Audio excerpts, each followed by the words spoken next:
I was walking towards the market near my house when I heard someone call my name. Hey, is that you, Vikram?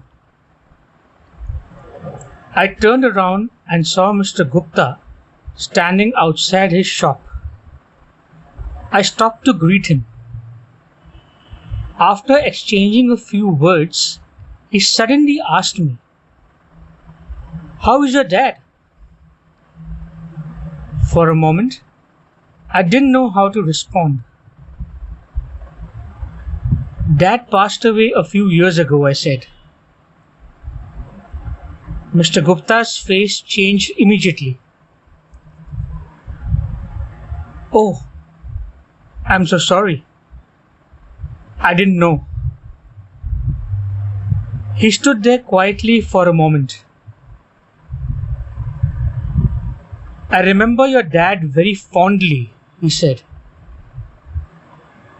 "He used to visit my shop quite often. Most days, we'd meet around 4 in the afternoon, have some tea, and spend time talking." I smiled. That sounded exactly like my father. Then Mr. Gupta said something that caught my attention. "You know, your father actually helped me when my business was struggling." I looked at him curiously.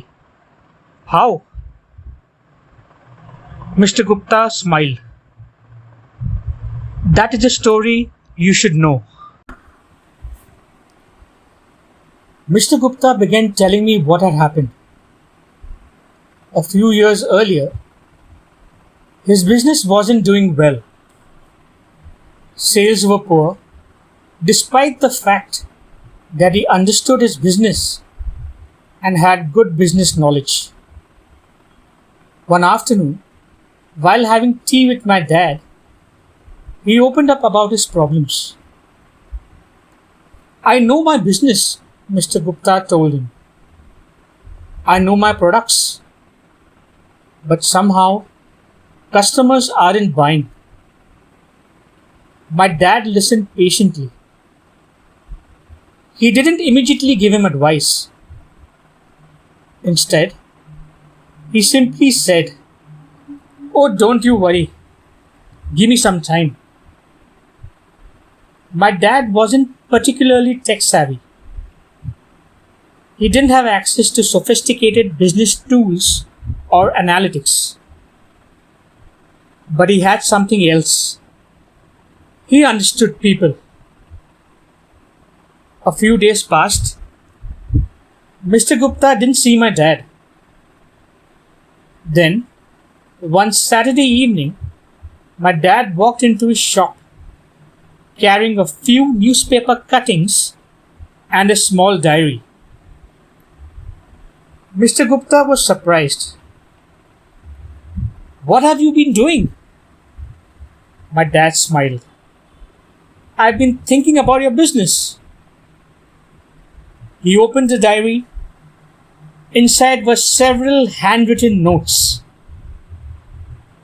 And that was when my dad explained his idea. My dad told Mr. Gupta something very simple. Knowledge alone is not enough to succeed in business. Mr. Gupta listened carefully. You have to be enterprising as well. My dad explained that simply putting up boards saying sale, discount, or buy one get one free wasn't necessarily the answer. Instead, he told him, talk to your customers. Ask them what they're looking for. Ask them what they like. Ask them what they don't like. Ask them what they wish your shop offered. My dad believed that even conversations with the first few customers could provide valuable information. That information could become the foundation for better business decisions. But my father didn't just give advice and walk away. He decided to demonstrate it. Being naturally social, he started spending time at Mr. Gupta's shop. He would speak to passing customers. He would ask questions. Most importantly, he would listen. He wasn't trying to sell anything. He was just trying to understand. Mr. Gupta soon began doing the same. And slowly, things started changing. He began understanding his customers better. He understood what they wanted. And his business began improving. As Mr. Gupta continued talking, I realized there was much more to the story than I had ever known. He looked at me and said, "Your father taught me something I will never forget. He taught me that having knowledge is only the beginning.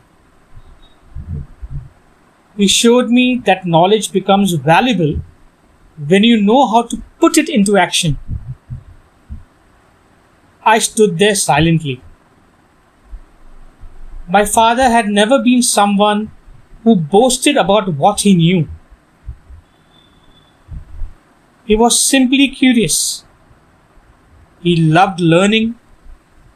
He read whatever he could get his hands on. He spoke to people. He observed. He asked questions. And whenever he learned something useful, he shared it. Mr. Gupta smiled. "Your father had a wonderful quality. He was always willing to learn. But he was also willing to act on what he learned." That sentence stayed with me. Then something even more surprising happened. Whenever I now pass Mr. Gupta's shop, he welcomes me with a broad smile. And if there is a line of customers inside, he sometimes calls me over and introduces me to them. "This is my friend's son." And occasionally, someone will look at me and say, "Your father, I knew him." Another person might say, "Yes, he once helped me with something." And that's when I realized something. My father's influence had traveled much further than I had ever imagined. That evening, as I walked home from the market, I kept thinking about everything Mr. Gupta had told me. I had always thought of my father simply as my dad. But that day, I saw another side of him. He wasn't a businessman. He wasn't a management consultant. He didn't have fancy degrees or sophisticated tools. Yet he understood something fundamental. Knowledge has value only when it is put into action. An enterprise without knowledge can take you in the wrong direction. My father understood how to bring the two together. He learned from people. He observed. He gathered knowledge. And then he had the courage to act on it. That, I realized, was his real strength. As I walked home, I found myself smiling through the tears. My father had left this world a few years ago,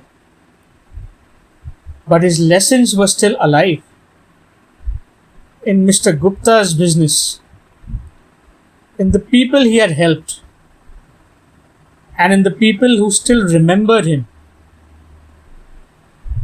And perhaps that was his greatest legacy. Not what he owned, not what he earned, but what he learned and what he did with what he learned. Knowledge gives you the power to understand. Enterprise gives you the courage to act. True success lies in knowing how to balance both. That was my father's greatest gift. He knew that knowledge and enterprise go hand in hand. Did this story touch your heart? Then don't let the magic end here. Like if you enjoyed the story. Subscribe to our channel for more captivating tales. Share it with someone who loves a good story.